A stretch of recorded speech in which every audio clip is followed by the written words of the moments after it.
University of Melbourne in Australia, and then went on to do a PhD at the University of Rochester with Dr. Rich Glore, studying dewlap signaling traits in anolis lizards. But then we lost her to the plant world, and she's now doing a postdoc at the University of Colorado with Stacy Smith, looking at the macroevolutionary impacts of flower coloration on diversification rates. So please join me in welcoming her for her talk titled Flower Color Evolution, Pattern and Process at the Macroevolutionary Scale. Thank you. Thank you very much. And I'm going to echo what all the other seminar speakers have said, and thank you so much to the committee for inviting me here. It's really exciting and an honor to be a part of this color symposium. I'm actually going to start my talk by deviating a little bit from color. I will come back to it, I promise. And I want to start by thinking about snail shell shape variation. So we're going to think about all the shape variation you can think of for snail shells.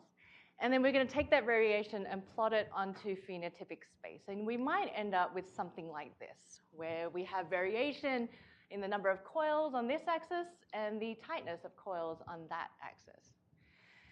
However, if we were to go out into nature, score all the extant species of these snails, and then plot those same phenotypes onto this same phenotypic space, we often find that with naturally occurring phenotypes is that they tend to cluster in phenotypic space. So this sort of pattern could suggest that natural selection is acting towards an optimal phenotype. And this region of this space remains empty because those species have gone extinct. However, we may find this same sort of pattern where this space is empty because phenotypic evolution is constrained by intrinsic factors. So just to illustrate this a little bit more, so let's say these lines between these different phenotypes are the changes that's required to evolve that phenotype. So this could be a mutation in the gene underlying that phenotype, or a change in the underlying developmental pathway for that phenotype. But you can see that these intrinsic factors can limit phenotypic evolution such that we don't see these phenotypes just because it's impossible to get to that region of space. So intrinsic factors can also limit phenotypic evolution such that you can't just take any path to reach any particular phenotype. So for example, to get to this phenotype there, highlighted with that yellow arrow, there's no other way but to go through this phenotype there that's highlighted in gray.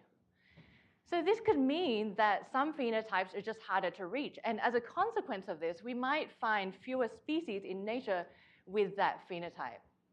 As opposed to this phenotype here, it's in the middle there. There are 4 different paths to make that phenotype. So maybe we find more species with that phenotype in nature because there are fewer intrinsic constraints.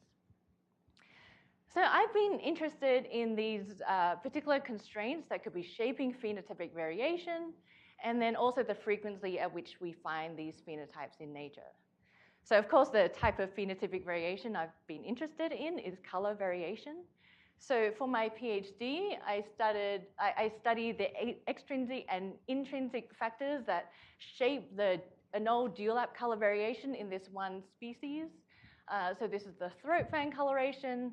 And I found that natural selection seems to be playing an important role in explaining why we see this population level differentiation, where these phenotypes tend to be, is thought to be adapted to the environment that they're found in. In today's talk, though, I'd like to focus on more recent work that I've been doing during my postdoc, and that's on flower color evolution at a macroevolutionary scale.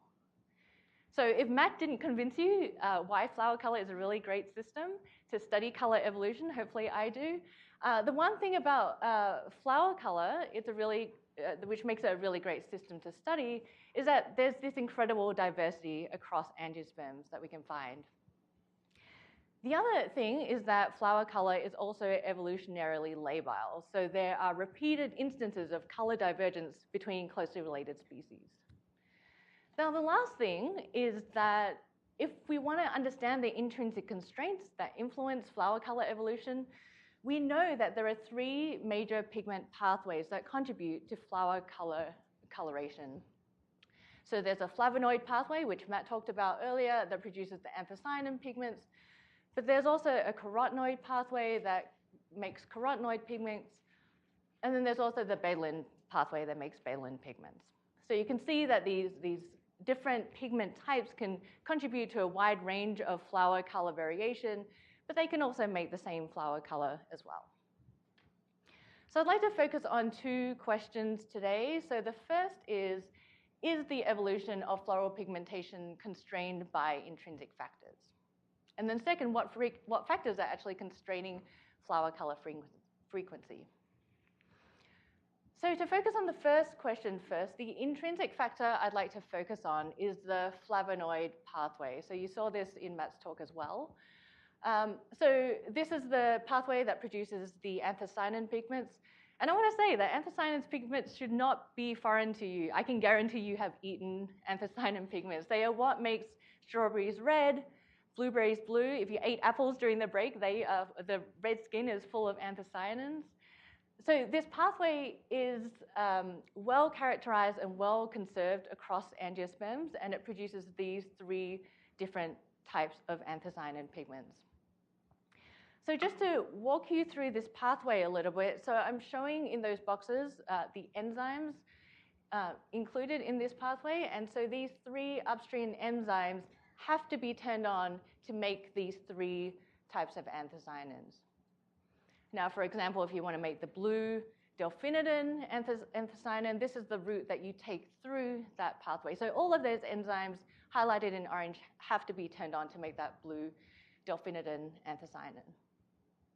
So molecular studies have shown that floral pigment evolution or transitions between different flower color is due to the loss of activity, or it's often due to the loss of activity of these two enzymes.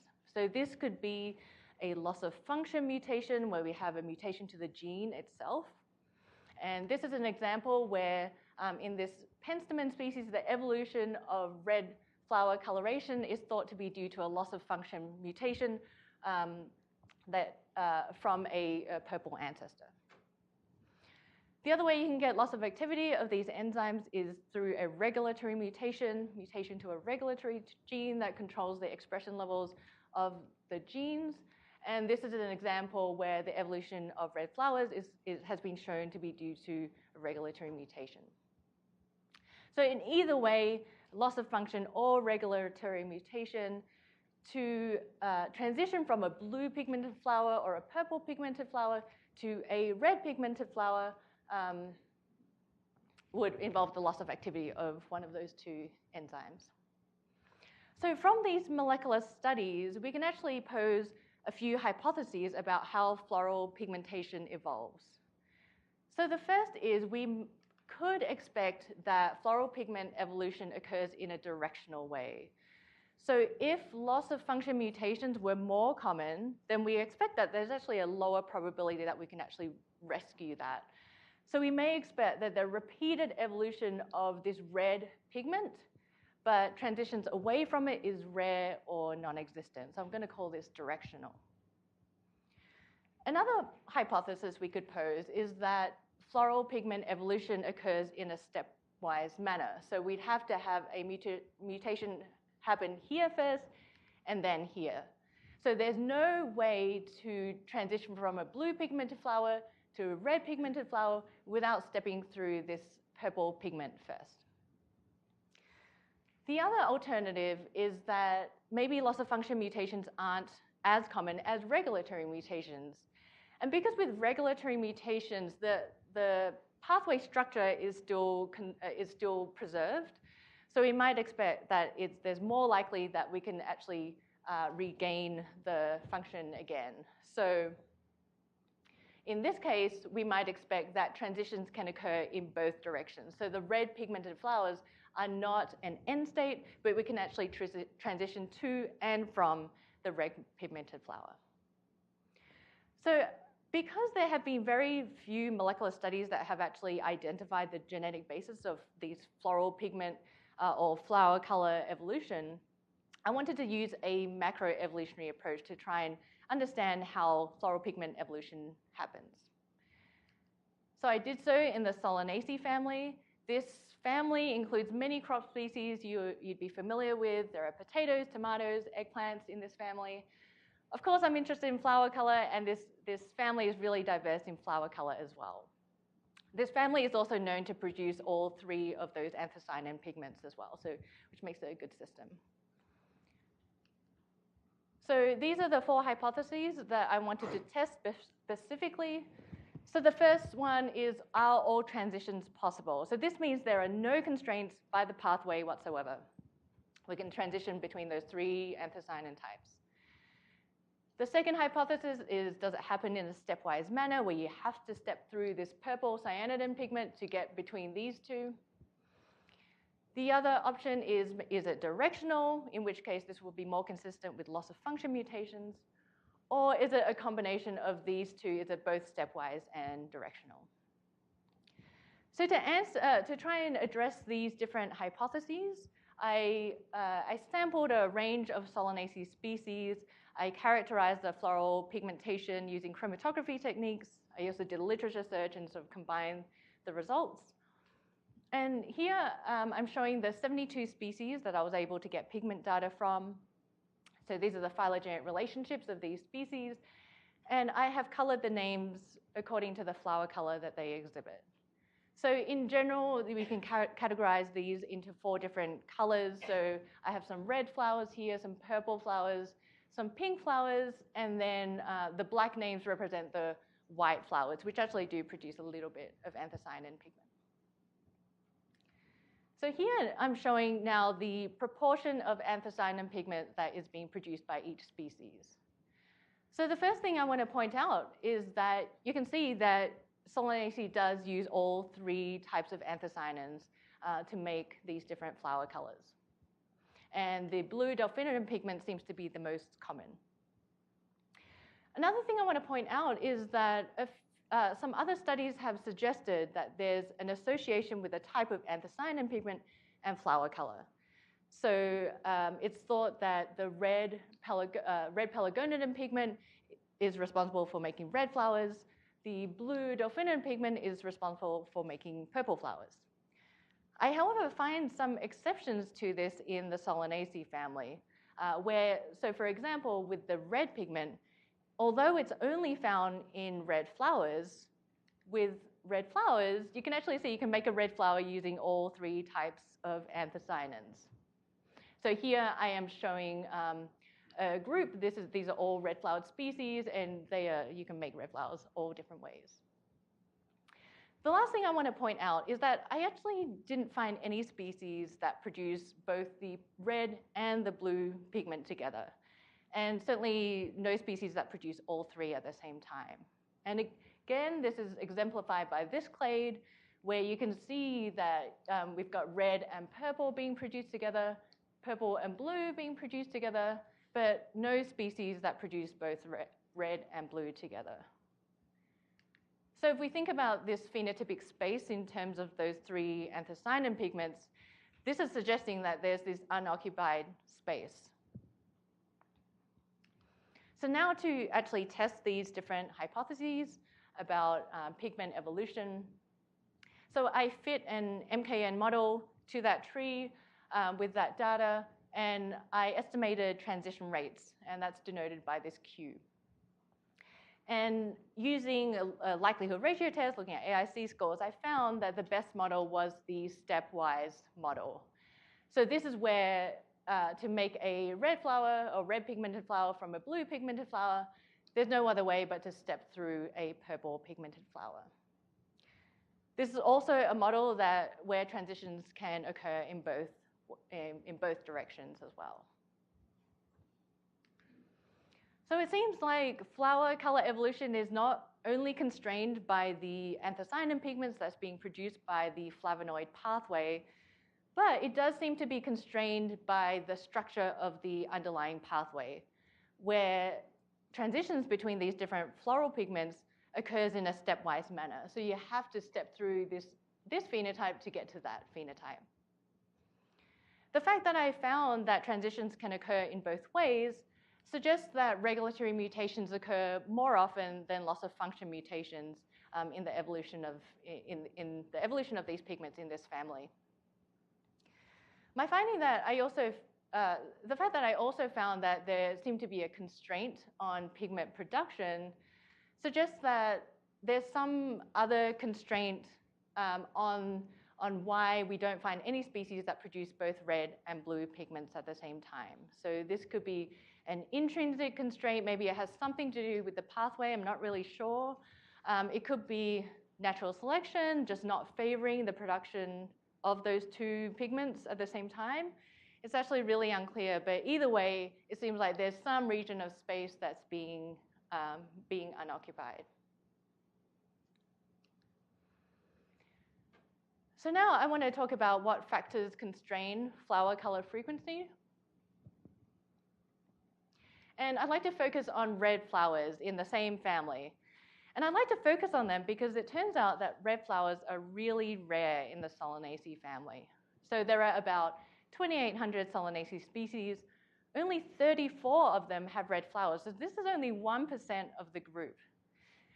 So this phylogeny is showing the relationships within this family, and those red circles are showing where those red flowered species are in the phylogeny. I'm also showing you this zoomed in version of the tree just so you can see how widespread these species are. So the red flowered species often doesn't have a sister species with a red flower. The other thing to note is that these red flowers tend to be on these short branches, and an ancestral state reconstruction showed that these red flowers have evolved at least 30 times in the last 10 million years. So this is relatively recent in the history of this family. This family is about 49 million years old, so really recent. So these red flowers have evolved multiple times. So why are they so rare? Well, we know they're not rare because it's a phenotype that's hard to reach, because I showed you earlier, you can make red flowers using all three anthocyanin types. I actually didn't tell you the whole story. It turns out you can actually make red flowers using a different pathway, the carotenoid pathway, as well to make red flowers. So here I'm showing you a phylogeny of just red flowered species. Those pie charts on the tips of the tree are showing you the same things as those bar charts I showed you earlier, just the amount of anthocyanins that is being produced. So you can see a diversity of anthocyanins. And then those orange squares are showing you the species that also produce carotenoids as well to make red flowers. So it seems like you can make red flowers generally in two ways. You can, if you're just producing anthocyanins, you can make a red flower using the red anthocyanin. Maybe not surprising, red pigments make red flowers, or the red and a little bit of purple. This is what this looks like under the microscope. These are petal cells, and that you can see that they look like they're filled with anthocyanins. Alternatively, if you are using anthocyanins and carotenoids to make a red flower, you tend to do that using either the purple or blue anthocyanins, and then with the orange carotenoids, somehow that makes a red flower, and that's what that looks like under the microscope. Those little orange circles are showing the carotenoids. So red flowers have evolved multiple times. There are many ways you can make a red flower. So why are they so rare? So what are the constraints for the frequency of red flowers? Well, we can think about some macroevolutionary processes. So one possibility is that red flowers are rare because they are an evolutionary dead end. So they arise, and then over time, for some reason, they go extinct. And they go extinct more often than lineages with non-red flowers. Hence the asymmetrical extinction. Another possibility is that red flowers just speciate slower than lineages with other colored flowers. So over time, lineages that don't have red flowers, they just accumulate more species than red flowered lineages. And so they end up looking rare. Another possibility is that it just takes a long time to gain a red flower. Once you gain a red flower, you quickly transition from a red flower to another colored flower. And of course, these evolutionary processes aren't mutually exclusive. It could be a combination of these processes. So we can actually test between, try and identify which hypothesis could be explaining why red flowers are rare using state-dependent speciation and extinction models. So this is just one example of it. This is called the BIOSYNTHETIC model from Madison et al. This model includes two states, the 0 and the 1. So this could be a non-red flowered lineage, and this could be a red flowered lineage. And then all these other letters are just those same processes I just talked about. So we've got speciation rates here, extinction rates here, and transition rates here. So this model simultaneously estimates these parameters at the same time. So we can use that model to test these different hypotheses. So we can ask, are red flower lineages do they exhibit a higher extinction rate than lineages with non-red flowers? And then we can do that with the other hypotheses. The model I ended up using is called the hidden state speciation and extinction model. This is a HISI model. This is built on that BIOSYNTHETIC model I showed you earlier, so it has all the same things in there. It still has the 0s and the 1s, the speciation, extinction rates, transition rates. It only looks a little bit more complex because it has this extra A and B in there. And this is meant to be a hidden state. This is meant to represent an unobserved, unmeasured state. So if we think about this Solanaceae tree, there are probably other traits that are influencing speciation and extinction rates apart from red flowers. So this model tries to account for that rate heterogeneity. So what I found was that even though I do find that there is variation in the hidden state, but it seems like red flowers are rare because they do experience a higher extinction rate, and they also are lost more often than they're gained. So it's really a combination of these two processes that explain why red flowers are rare. So the finding that red flowers, part of the reason why red flowers are rare is due to asymmetrical transitions. This corroborates what I showed you earlier, where if you can transition to and from a red flower, this is probably suggesting that for the evolution of red flowers, that regulatory mutations are responsible for that more often than loss of function mutations. The fact that you can also make a red flower in multiple ways probably means that there are multiple ways to lose a red flower or to transition from a red flower to another colored flower. Now, my finding that red flowers tend to go extinct more often suggests that there's some sort of constraint on having red flowers. So it could be an intrinsic constraint or extrinsic constraint. One possibility is that there are detrimental pleiotropic effects associated with evolving a red flower. So if we think about this flavonoid pathway again, so this pathway makes these colorless compounds that Matt talked about earlier called flavonols, really important for a plant to deal with environmental stress.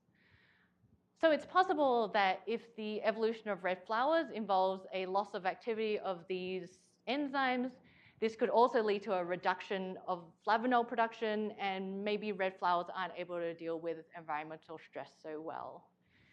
However, this doesn't explain the whole story, so it doesn't explain the red flowers that are pigmented from this blue delphinoid pigment. We don't really know why there would be detrimental pleiotropic effects associated with the carotenoid pathway either. So another possibility of why red flowers are going extinct more often could be because of some sort of ecological specialization. So this could be a pollinator specialization, could be habitat specialization. So for example, when I was collecting this species out in the field, I noticed that it was only found in a really restricted area and really liked to grow underneath rock overhangs. So it's possible that if these red flowers are so specialized that there's some environmental change, then this could lead to extinction of this species. However, unfortunately, we don't know much about the ecology of these red flowered species. We don't know much about their habitat or the pollinators. So we'd really have to do a systematic study to understand whether this is a possibility for why red flowered species are going extinct more often. So I hope I've shown you how different constraints can help shape phenotypic variation and the frequency at which we find these phenotypes in nature. So in some instances, it seems like intrinsic constraints can play an important role in pigment evolution, for example, where pigment evolution has to occur in a stepwise manner, like what I showed you earlier. With the case of red flowers, though, it doesn't seem like there are pathway constraints. You can make a red flower multiple ways. So it could be an intrinsic constraint, something to do with the production of flavonols. It could be natural selection acting on it, that's shaping the frequency at which that phenotype is occurring in this phenotypic space. So thank you very much for listening. I want to thank the following people, especially my current advisor, Stacey Smith, who I worked with on these projects, collaborators, funding sources, institutions, and thank you. I'd be happy to take any questions.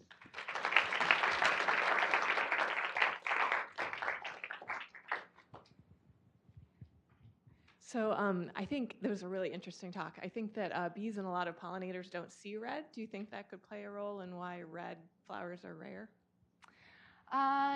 Yeah, so unfortunately, we would really have to do some pollinator assays to try and understand and actually get a better understanding about the pollinators themselves to understand whether that pollinators could be playing a role.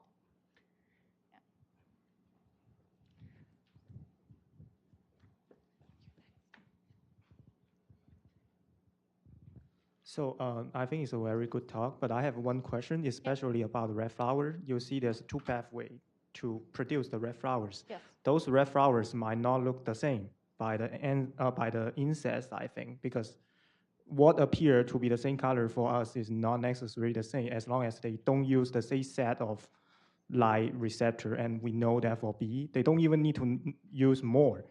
So especially you have a case which is mixed two colors together to produce the red flowers. So I suspect whether or not that's red for the insects. I have a slide for you for that. So this is, I took reflecting spectra of all the red flowers. I mean, this is what we see or is a quantitative. So I actually did mention that there are sort of red flowers that you can produce with carotenoids only. But these are the ones I showed you. These are just anthocyanins, and then this is anthocyanins plus carotenoids. So looking at just the hue, they do overlap. Certainly the ones with carotenoids tend to be a little bit more orange. I did also plot it in pollinator visual space. So this is, I've got honeybee and then a hummingbird visual system.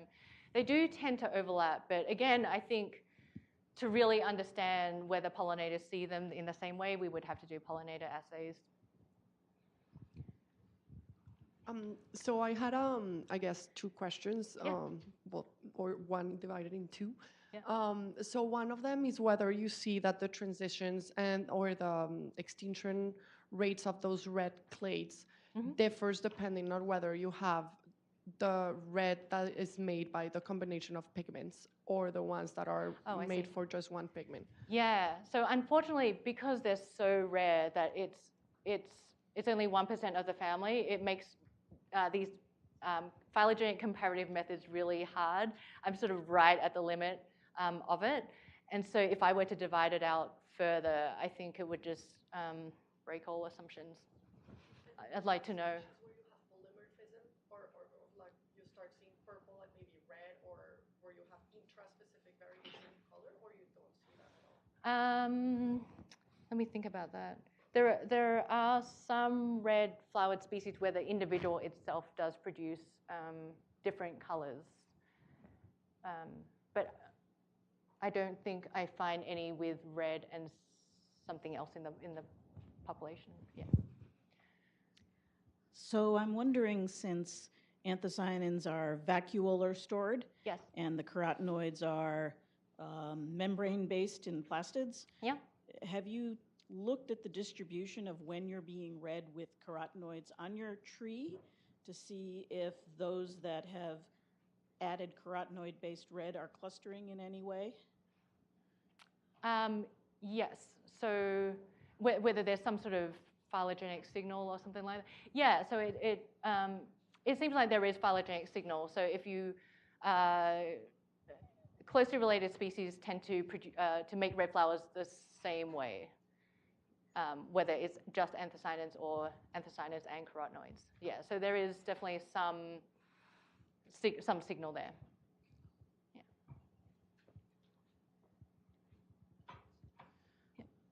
So in the hissy models, if you had a species that was producing multiple types, how did you code the tips, or did you generate like 2 tips on your tree and give them like delphinidin and cyanidin? So that was, so in that model, all I was saying was red flowers or not red flowers. Okay, so yeah. Okay. Yeah, so yeah, So I have you didn't looked at try, transitions in pigment production itself? Right, using yeah, those? no, I didn't. Okay. Yeah.